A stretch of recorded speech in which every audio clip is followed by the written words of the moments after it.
things out in simulation, but a lot of things are not going to be included in the simulation. So it'll work in sim, but not in reality. Exactly. It's crazy. Shall we keep moving? Yeah, sure.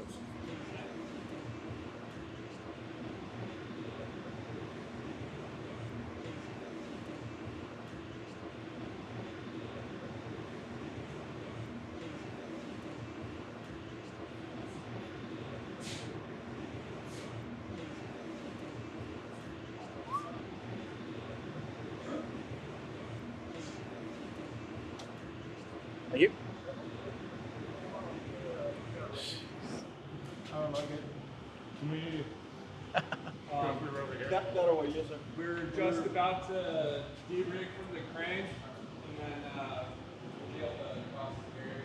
Right on. Jeez. Wow. Yep. As you can see, the Raptor is a lot cleaner than it used to be. It looks like there's less stuff, but Yeah. As it is. It's already. yeah. But these are still not like we're not to V3 here yet, right? No. Is the V3 the same thing as like the LEAT engine? Are those? Sort of. The lead engine was, I think we will do that at some point, but that's really a total tear up. Really? Yeah. It looks like the lead engine, but it's way more expensive because it still has printed parts, for example. Yeah. So, but the next gen Raptor engine needs no heat shield. Right. So, and because it's exposed, it has to have cooling. So there's integral cooling circuits throughout all the parts. So it looks very simple on the outside, but it's complicated on the inside. Like even all throughout the pre-burner and the yeah. gas manifolds and everything, it's all. All that stuff you see stuck on the side disappears. Wow. Uh, And that's actually that's being worked on now already. That's already. Yeah, we have a design. That works. It looks like the engine isn't complete. Well, yeah, you had that render on that presentation. It just Yeah. looked like literally like a looks first like it's attempt missing at mocking parts. up. Yeah. Yeah, but it's actually just the secondary circuits and integral cooling are part of each part. So, Wow. So if you have a secondary cooling circuit, you run the secondary cooling circuit or secondary flow circuit through the various parts. Right. And we also eliminate a whole bunch of bolted and welded joints. So, especially the bolted joints, you really want to get rid of those. Yeah. Yeah. You know, bolts and flanges and seals are hell, especially yeah. if they're hot. So yeah, the next gen Raptor engine is actually a little difficult to service because there are parts that don't have a flange anymore. It's just welded shut. Right. Yeah.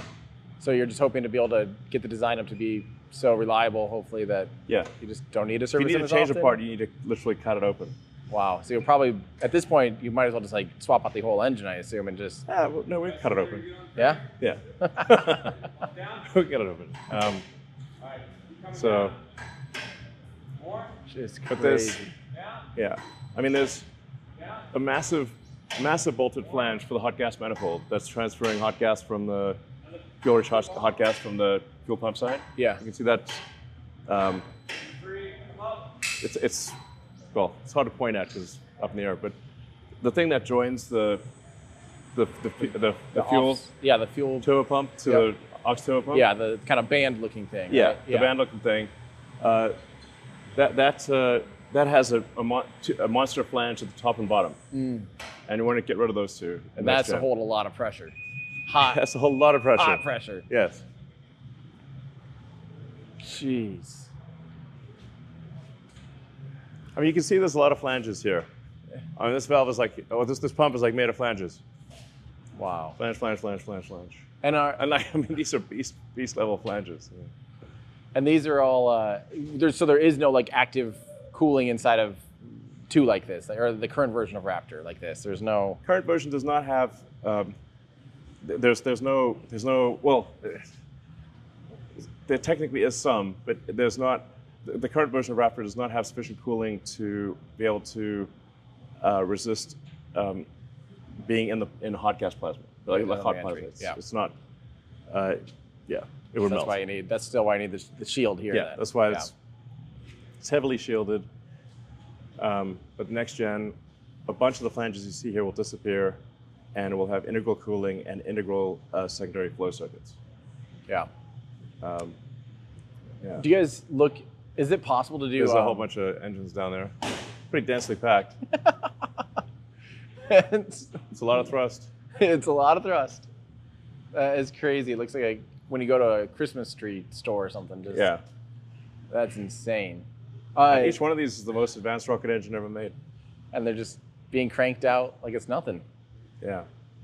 Super high pressure, high efficiency. Is You got a full flow stage combustion. all the It's goods. insane. Yeah. Is there ever been any look into, like, I know, with aircraft turbines you can do Yeah. like some kind of cooling on the actual turbine blades. Is there any way to do any kind of cooling on the turbine blades and Raptor? We've had that discussion many times. We probably head back into the Cool. and see do the it. main factory.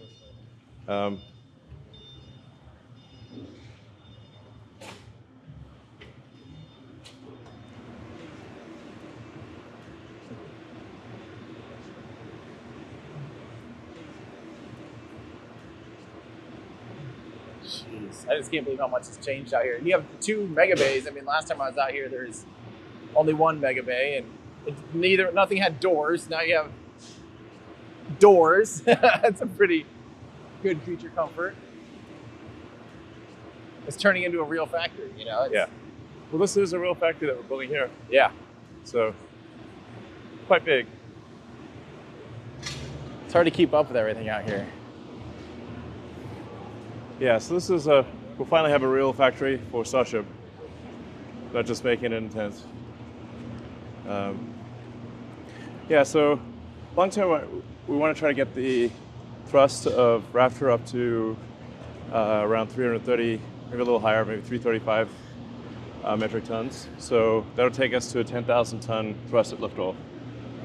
That's absolutely absurd. Sorry? That's absurd. Yeah, yeah. It's Like beyond absurd.